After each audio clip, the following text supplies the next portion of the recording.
welcome back to a brand new video. Hope you are doing well and staying safe.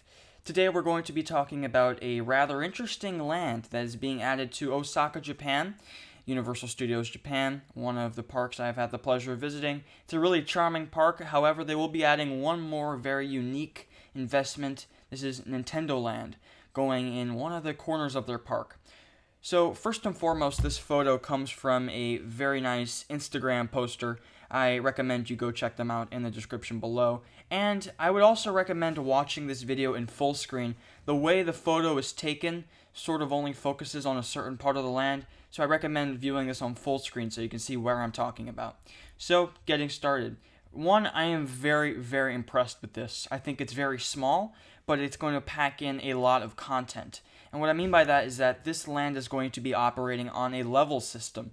Even though it's about less than half the size of a Harry Potter land, I think it will be just as fun to roam around in. The reason I say this is because Nintendo Land seems to be comprised of 3 different levels. You can see the main entrance under the gates of the main castle that is tan colored in the straight ahead sort of upper corner.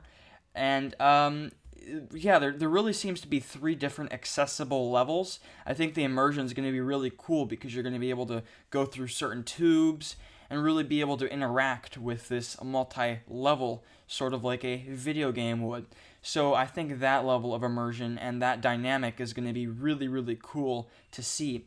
If you look to the pink castle on the right-hand side of the screen near the trees, you'll be able to see sort of a terrace on top of the castle. There looks to be a door there.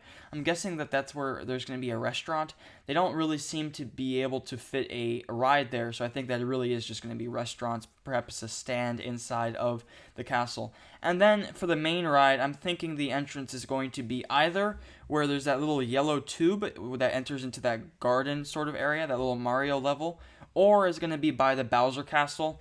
And a lot of people are saying that this is going to be a Mario Kart ride. I think it's going to be a lot of fun. You can see sort of where the ride's going to go in that little warehouse to the left-hand side of the land.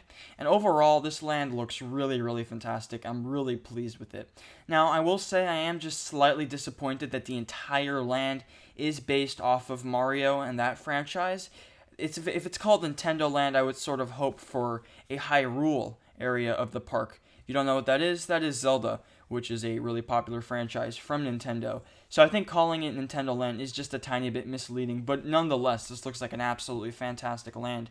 Now, again, a lot of people are saying this is a small land, and while they are 100% correct, I do think that the immersion will be more than existent because the level system that they have going here and just the overall environment of the land really looks to be there, even if the size is just a tiny bit lacking.